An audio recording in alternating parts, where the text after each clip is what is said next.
হবে। এই গণভোটের উদ্দেশ্য হল রাষ্ট্র সংস্কারের জন্য জনগণের সরাসরি সম্মতি নেওয়া। ভোটাররা হ্যাঁ ভোট দিলে রাষ্ট্র পরিচালনার কাঠামো, ক্ষমতার ভারসাম্য, নির্বাচন ব্যবস্থা এবং নাগরিক অধিকারের মতো কয়েকটি গুরুত্বপূর্ণ জায়গায় বড় ধরনের পরিবর্তন আসবে। আর না ভোট দিলে দেশের শাসন কাঠামো আগের মতোই থাকবে।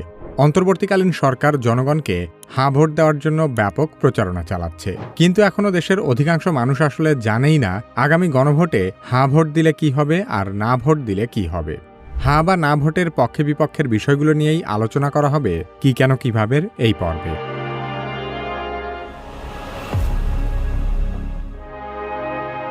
গণভোটের একটি বড় অংশই হল নির্বাচন পরিচালনা এবং রাষ্ট্রীয় সাংবিধানিক প্রতিষ্ঠান সংস্কারের পক্ষে।